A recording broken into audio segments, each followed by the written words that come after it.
दोस्तों मूवी के स्टार्टिंग में हमें एक वेस्ट वर्जीनिया के हॉस्पिटल को दिखाया जाता है। इस जगह पर डिफॉर्म हुए पेशेंट को रखा जाता है, जहाँ पर डॉक्टर रैन डॉक्टर मैरी को इस हॉस्पिटल के बारे में बताते हुए इन डिफॉर्म हुए पेशेंट के बीच में ले जाता है, जिसके बाद एक डिफॉर्म पेशेंट डॉक्टर मैरी को पीछे से पकड़ लेता है। डॉक्टर रेन उस पेशेंट से मैरी को छुड़ा लेता है, लेकिन वो पेशेंट उसके बालों से हेयर पिन को निकाल लेता है। अब डॉक्टर रेन मैरी को हिलिकर ब्रदर्स के पास ले जाता है। ये 3 भाई होते हैं, जिनमें एक का नाम 3 फिंगर है, दूसरे का नाम 1 आई है और तीसरे का नाम सॉ टूथ है। इन तीनों का नाम ऐसा इसलिए पड़ा क्योंकि 3 फिंगर अपनी उंगलियों को खा चुका था और 1 आई ने अपनी आंखें फोड़ ली थी और सॉ टूथ ने पत्थर की दीवारों को काट काट कर खा लिया था। और ये तीनों इतने खतरनाक थे कि इन्होंने अपनी फैमिली को भी मार डाला था। अब उन दोनों के जाते ही वो पेशेंट उसके हेयर पिन के जरिए उस दरवाजे के लॉक को खोलने की कोशिश करता है, मगर उससे वो लॉक नहीं खुलता है। इसके बाद 3 फिंगर उससे उस पिन को मांगता है और जब वो पिन 3 फिंगर को मिल जाती है तो वो अपने दरवाजे को आसानी से खोल लेता है। और जब सिक्योरिटी गार्ड इन सबको बाहर निकलते हुए देख लेता है तो ये सभी म्यूटेंट उस सिक्योरिटी गार्ड को मार डालते हैं और इसके बाद ये सभी लोग वहाँ के डिफॉर्म पेशेंट्स को आजाद कर देते हैं। और फिर सभी पेशेंट वहाँ से छूटने के बाद पूरे हॉस्पिटल में आतंक मचा डालते हैं। इधर हम देखते हैं कि हिलिकर ब्रदर्स ने डॉक्टर मैरी को पकड़ लिया है और इसके बाद वो उसे बहुत बुरी मौत मार डालते हैं। इसके बाद वो सभी लोग डॉक्टर रैन को भी पकड़ लेते हैं और उसे कटीले तारों से बांध देते हैं और बांधने के बाद उसे भी बड़ी ही दर्दनाक मौत मार देते हैं।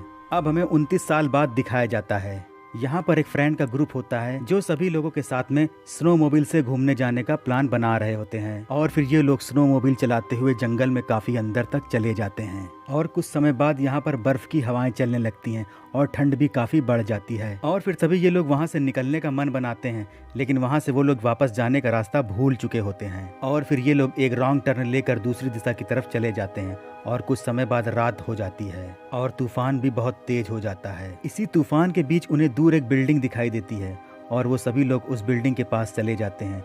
ये वही हॉस्पिटल था जहाँ पर डिफॉर्म लोगों का इलाज किया जाता था और फिर ये सभी लोग हॉस्पिटल के अंदर पहुँच जाते हैं और इन्हें कुछ आराम मिलता है और इन्हें पता चल जाता है कि ये एक हॉस्पिटल है। अब ये लोग चाहते तो इस जगह पर आराम से रुककर अगले दिन यहाँ से वापस जा सकते थे, लेकिन इन लोगों ने ऐसा नहीं किया। ये लोग उस जगह को एक्सप्लोर करना चाहते थे। अब ये लोग आगे बढ़ते हैं जहाँ पर इन्हें डॉक्टर ब्रेंडन का एक ऑफिस मिलता है। वो लोग इसके अंदर जाते हैं, तभी डेनियल को उस हॉस्पिटल के पेशेंट्स की फाइल मिलती है, जिससे ये लोग जान जाते हैं कि यहाँ पर डिफॉर्म पेशेंट का इलाज होता था। इसके बाद दिखाया जाता है कि 2 डिफॉर्म पेशेंट किसी की लाश को घसीटते हुए हॉस्पिटल के अंदर ला रहे हैं। उन लोगों को ये नहीं पता था कि यहाँ पर उनके अलावा और कोई भी है और सभी लोग एक साथ बैठकर उस हॉस्पिटल के बारे में बातचीत कर रहे होते हैं। इसके बाद विंसन यहाँ के बेसमेंट में जाता है और यहाँ के जनरेटर को ऑन कर देता है, जिससे यहाँ की सारी लाइटें जल जाती हैं और इसके बाद उन सबके अंदर भरा हुआ फन भी वापस आ जाता है और फिर सभी लोग मस्ती में झूमने नाचने गाने लगते हैं।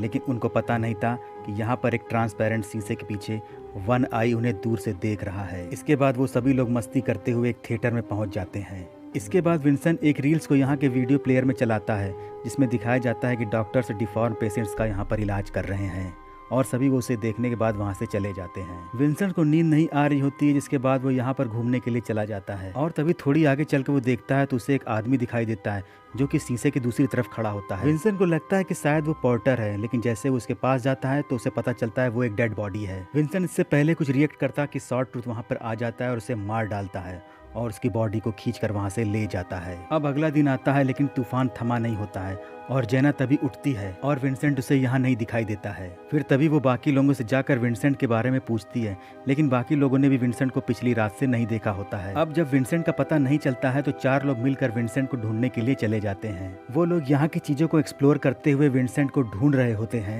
उन्हें यहाँ पर एक जगह पर कुछ सर्जरी करने वाले टूल्स मिलते हैं। अब यहाँ पर ऊपर वाले लोग जब नर्सेस स्टेशन के पास जाते हैं तो उन्हें वहाँ पर एक कांच में खून लगा हुआ दिखाई देता है, जिससे ये सभी लोग समझ जाते हैं कि यहाँ पर कुछ न कुछ गड़बड़ तो जरूर है।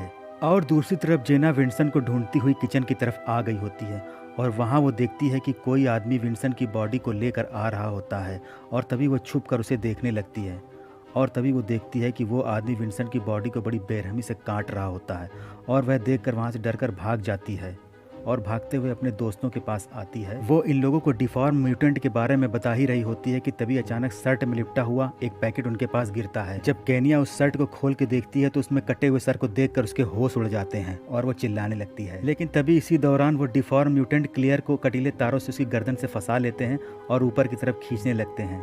काइल उसे बचाने की पूरी कोशिश करता है, लेकिन क्लेयर का सर धड़ से अलग हो जाता है। इसके बाद ये लोग बाहर की तरफ भागते हैं, लेकिन बाहर बहुत तेज तूफान होता है। ये लोग जल्दी से स्नोमोबिल को स्टार्ट करने की कोशिश करते हैं, लेकिन उन दरिंदों ने स्नोमोबिल की स्पार्क प्लग वायर भी निकाल ली होती है, जिससे ये लोग अब यहाँ से नहीं जा सकते हैं। लेकिन तभी जेना उन सबसे कहती है कि मैं यहाँ से स्केइंग करके वो जाऊंगी और वहाँ से किसी को बुला कर लेके आऊंगी। अब जेना स्केइंग करते हुए वहाँ से निकल जाती है। इसके बाद सभी फ्रेंड्स उस हॉस्पिटल के अंदर चले जाते हैं और वो डॉक्टर रैन के ऑफिस की तरफ जाकर उस डोर को लॉक कर देते हैं। और दूसरी तरफ वो दरिंदे विल्सन की बॉडी के टुकड़े कर रहे होते हैं। ये लोग वहाँ पर ऐसे ही नहीं रुक सकते थे, जिसके बाद वो सभी लोग उनसे लड़ने का प्लान बनाते हैं। उनसे लड़ने के लिए उन्हें कुछ हथियार चाहिए होते हैं, जिसके बाद काइल, सारा और डेनियल हथियार को ढूंढने के लिए वहाँ से निकल जाते हैं। उनके जाते ही सॉटूथ वहाँ पर आ जाता है और दरवाजे को तोड़ने की कोशिश करता है, मगर ब्रिजेट उसके हाथ में चाकू से वार कर देती है, जिससे सॉटूथ वहाँ से चला जाता है। इधर वो लोग बेसमेंट में जाकर कुछ हथियार ले लेते हैं और हथियार लेकर जब वो वापस आ रहे होते हैं तो सॉटूथ डेनियल को पकड़ लेता है। काइल, सैम जब वापस आते हैं तो उन्हें पता चलता है कि डेनियल उनके पीछे नहीं आया है, जिससे ये लोग समझ जाते हैं कि उसे दरिंदों ने पकड़ लिया है। और दूसरी तरफ वो सभी दरिंदों ने डेनियल को बांध दिया होता है और फिर वो लोग उसके कपड़े को फाड़ कर उसकी स्किन को काटने लगते हैं और पास में वो लोग तेल को उबालने लगते हैं। उबालने के बाद उसकी बॉडी को फ्राई करके खाना शुरू कर देते हैं। और फिर डेनियल बहुत तेजी से चिल्लाना शुरू करता है, जिसकी आवाज़ वो लोग सुनकर इसको बचाने के लिए उसके पास जाते हैं। और तभी काइल किचन में अंदर जाकर देखता है तो वो सभी डिफॉर्म लोग डेनियल की बॉडी के मांस को निकाल कर उसे ऐसे ही खा रहे होते हैं। और फिर वापस आकर काइल उन सबको बताता है कि ये सभी डिफॉर्म लोग डेनियल के मांस को निकाल कर ऐसे ही खा रहे हैं। और इसके बाद काइल एक प्लान बनाता है जिससे इन डिफॉर्म लोगों से लड़ा जा सके। और तभी काइल पीछे से सिलेंडर लाकर उन दरिंदों को मारने लगता है और फिर सभी लोग हथियार लेकर उन लोगों को दौड़ाना शुरू कर देते हैं। जेन दूसरे रास्ते पर आग लगा देती है, जिसके बाद ये दरिंदे सेल की तरफ भागने लगते हैं और जिससे ये सभी लोग सेल के अंदर बंद हो जाते हैं। काइल तो तुरंत इन दरिंदों को मार डालने के लिए कहता है, लेकिन केनिया उसे मारने के लिए मना कर देती है।